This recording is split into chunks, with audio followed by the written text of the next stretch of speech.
3 witnesses, 3 സാക്ഷ്യം.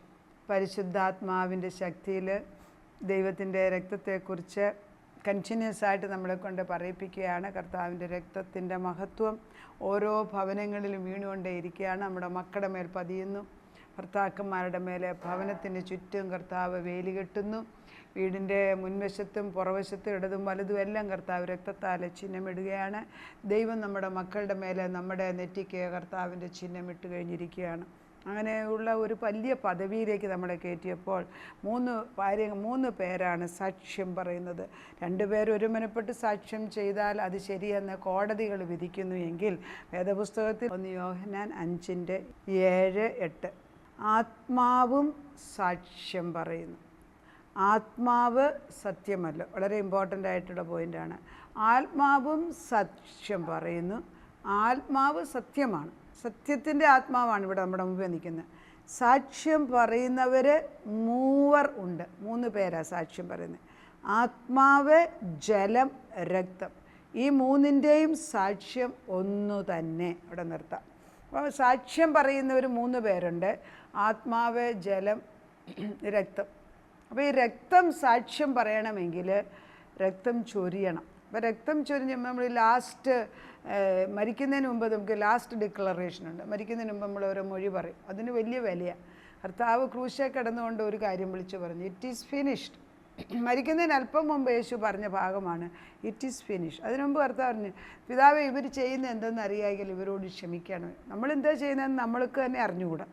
പിശാചിന് അടിമയായിട്ട് ഒരു മനുഷ്യൻ ഏത് പാപവും ചെയ്യും.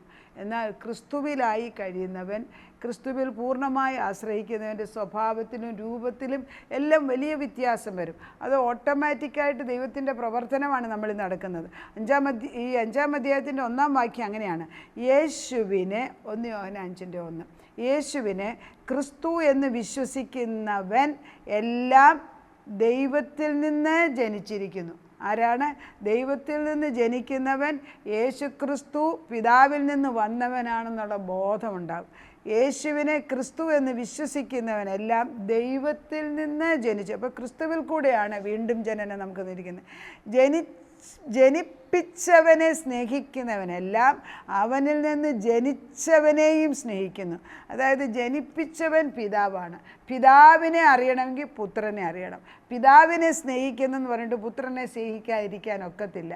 അതുകൊണ്ടാണ് ഫിലിപ്പോസിനോട് യേശു ക്രിസ്തു പറയുന്നുണ്ട്, യോഹന്നാൻ്റെ 14-ാം അധ്യായത്തിൽ, ഞാൻ തന്നെ വഴിയും സത്യവും ജീവനെന്ന് 14:6 പറഞ്ഞപ്പം ഫിലിപ്പോസ് പറയുന്നുണ്ട്, അയ്യോ എനിക്കന്നാ പിന്നെ പിതാവിനെ ഒന്ന് കാണിച്ചു തന്നാൽ കൊള്ളാമായിരുന്നു.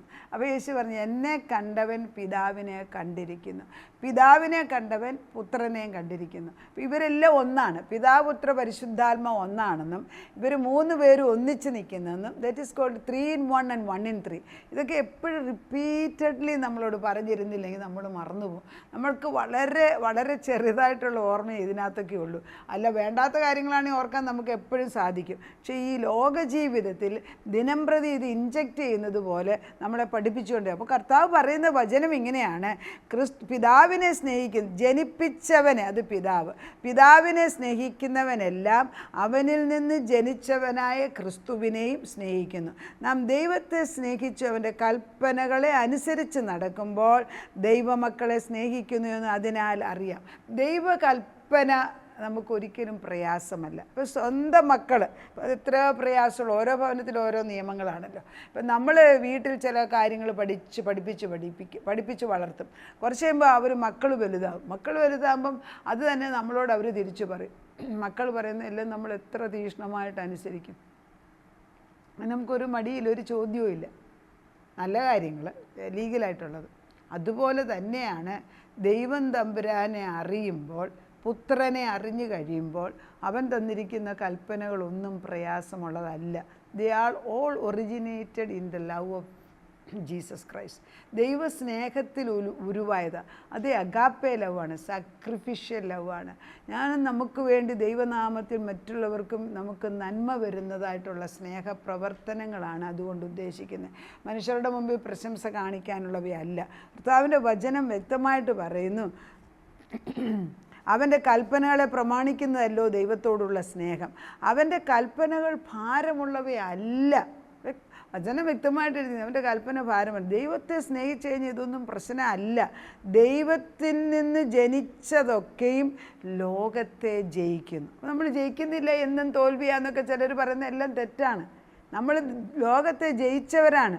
ലോകത്തെ ജയിച്ച ജയമോ നമ്മുടെ വിശ്വാസമാണ്. This is very important. അതായത് എൻ്റെ ഉള്ളിൻ്റെ ഉള്ളിൽ ഉറപ്പുണ്ട്, ഞാൻ ജയിച്ചവനാണ്. എനിക്ക് ഒരു പൗരത്വമുണ്ട് സ്വർഗത്തിൽ. എൻ്റെ പാസ്പോർട്ട് സ്വർഗത്തിലെയാണ്. വി ആർ പ്രവാസികൾ, നമ്മൾ പ്രവാസികളാണ്. അല്പകാലത്തേക്ക് ഈ ലോകത്തിൽ ജീവിക്കുന്ന ആത്മീക മക്കളാണ്. ഇത് കഴിയുമ്പോൾ തിരിച്ചു പോകുമ്പോൾ നമ്മുടെ ഭവനം അവിടെ ഒരുക്കുന്നുണ്ട്.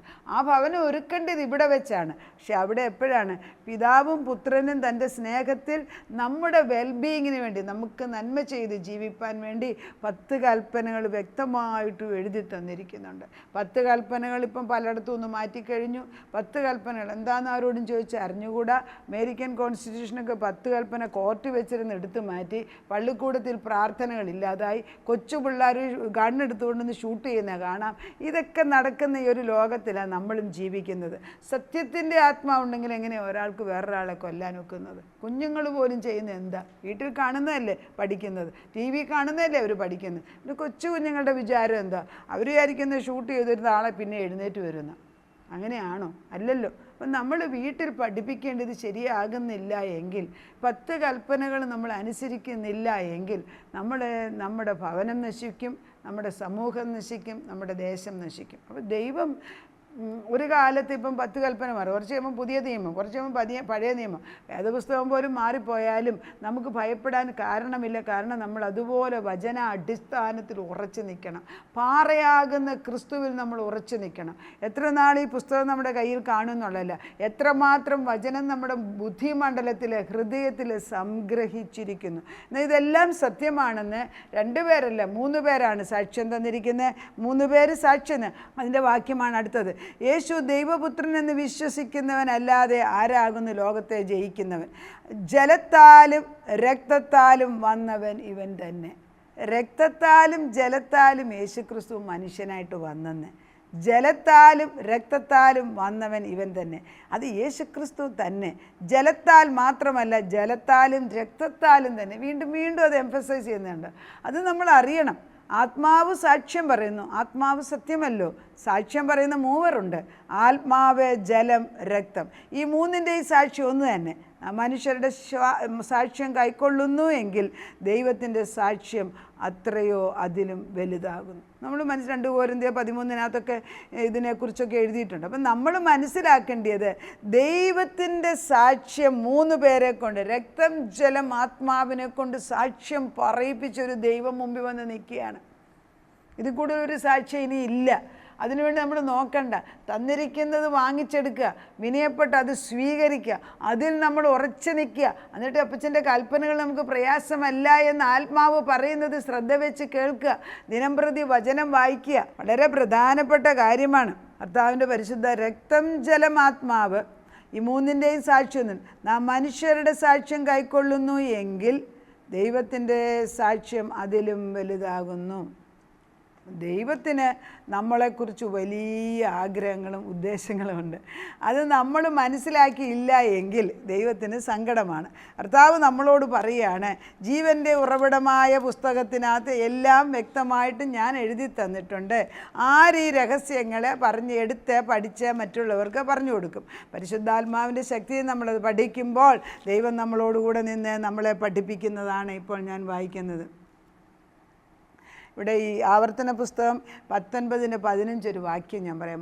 മനുഷ്യൻ ചെയ്യുന്ന യാതൊരു അകൃത്യത്തിനോ പാപത്തിനോ അവൻ്റെ നേരെ ഏകസാക്ഷി നിൽക്കരുത്. നിയമമാണ്. ഇതുതന്നെയാണ് ക്രിമിനൽ ലോയിലെ നിയമം. 2 3 സാക്ഷികളുടെ വായ്മൊഴിമേൽ കാര്യം ഉറപ്പാക്കണം. കണ്ടോ? 2 3 പേര് സാക്ഷ്യം പറഞ്ഞിട്ട് വേണം അത് ഉറപ്പാക്കാൻ. അങ്ങനെ ക്രിമിനൽ ലോ ഉണ്ട്. പഴയ നിയമത്തിൽ അങ്ങനെ തന്നെ എഴുതിയിരിക്കുന്നു.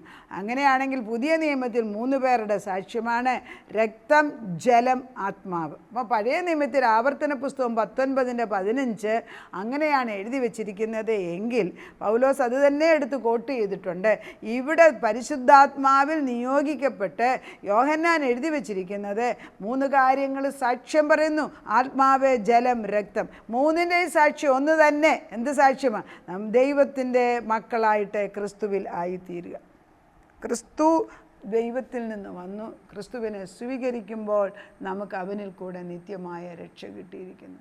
വെറുതെ സമയം കളഞ്ഞ് അവിടെ ഇവിടെ നോക്കി നിൽക്കല്ലേ. നമ്മൾ പല കാര്യങ്ങളിൽ ചിന്തിച്ച് പല വഴികൾ എടുത്ത് പോകാതെ നേർവഴിക്ക് തിരിച്ചു വാ. കർത്താവിൻ്റെ ജീവൻ്റെ വഴി ഇതാ തുറന്നു വെച്ചിരിക്കുന്നു. അവൻ്റെ രക്തം നമ്മുടെ മുമ്പിൽ തളിക്കുകയാണ്. എല്ലാം നമ്മുടെ വലിയപ്പച്ചന്മാരൊക്കെ കൊച്ചുമക്കളെ പിടിച്ച് നെറ്റിക്ക് ഇങ്ങനെ ചിഹ്നമിടുമായിരുന്നു. എൻ്റെയൊക്കെ ചെറുപ്പത്തിൽ ചെയ്യാം. നമ്മളിപ്പോൾ നമ്മുടെ കുഞ്ഞുങ്ങളെ കണ്ടാൽ നമ്മുടെ വീട്ടിലുള്ളവരുടെ മേലെല്ലാം നമ്മളിങ്ങനെ ചിഹ്നമിടും. കാരണം ദൈവത്തിൻ്റെ മുദ്രയാണിത്. നമ്മളെ ദൈവം അനുഗ്രഹിക്കാൻ കടന്നു വന്നിരിക്കുന്നു. നമുക്ക് പ്രാർത്ഥിക്കാം. നാഥാ, നിൻ്റെ സാക്ഷ്യം, 3 സാക്ഷ്യം, രക്തം ജലം ആത്മാവ് 3 ഒരുപോലെ സാക്ഷ്യം ചെയ്യാൻ കർത്താവേ. അവിടുന്ന് പിതാവിൻ്റെ അടുക്കൽ നിന്ന് അയച്ച പുത്രൻ തമ്പുരാൻ തന്നെ. അങ്ങനെ മനസ്സിലാക്കി കഴിയുമ്പോൾ ആത്മാവ് കള്ളം പറയത്തില്ല. ആത്മാവ് സത്യമേ പറയത്തുള്ളൂ. ആത്മാവ് താനും സാക്ഷ്യം പറയുന്നു. യേശുക്രിസ്തു പറയുന്നുണ്ട്, എന്ത് പാപവും ക്ഷമിക്കും, പക്ഷേ ആത്മാവിനെ വ്യസനിപ്പിക്കുന്നത് ഒന്നും ചെയ്യാൻ ഞങ്ങളെ അനുവദിക്കുന്നു. ഞങ്ങളുടെ അന്തരാത്മാവിനോട് സംസാരിച്ചാട്ട് ആത്മാവെ ഉണരുക, ഉണരുക, ഉണരുക. വചനം കേട്ട് അനേക മക്കളുടെ ഹൃദയങ്ങൾ തുറക്കട്ടെ അപ്പച്ച. അടഞ്ഞിരിക്കുന്ന ഹൃദയത്തിൻ്റെ വാതിൽ താക്കോലിട്ട് തുറക്കുന്ന പോലെ ഈ വചനം ചെന്ന് തുറക്കട്ടെ അപ്പച്ച. തലമുറകളുടെ മേൽ ദൈവത്തിൻ്റെ ജീവനെ അയക്കുന്നു. ജീവൻ്റെ ഉറവ അകത്തോട്ട് കയറി ചെല്ലട്ടെ അപ്പച്ച. നീ പരിശുദ്ധാത്മാവിൻ്റെ രക്തം കൊണ്ട് അവരെ കഴുകണേ അപ്പച്ച. രക്തം ജലം ആത്മാവ്. കർത്താവേ, ഈ രക്തത്താലും ജലത്താലും വന്നവൻ നീയാണ് അപ്പച്ച, പുത്രൻ തമ്പുരാൻ. ആ ദൈവത്തിൻ്റെ രക്തത്താൽ ഞങ്ങളെ കഴുകിയിരിക്കുന്നതിന് സ്തോത്രം. പ്രാർത്ഥനയായിട്ട് ഞങ്ങളെയും ഞങ്ങളുടെ തലമുറകളെയും ഞങ്ങളുടെ കുടുംബങ്ങളെയും നീ അനുഗ്രഹിക്കാൻ ഇറങ്ങി വന്നതിന് സ്തോത്രം ചെയ്യുന്നു. പ്രാർത്ഥനയായിട്ട് ഉത്തരം തന്ന ദൈവത്തിന് നന്ദി. യേശു ക്രിസ്തുവിൻ്റെ പുണ്യനാമത്തിൽ തന്നെ. ആമേൻ.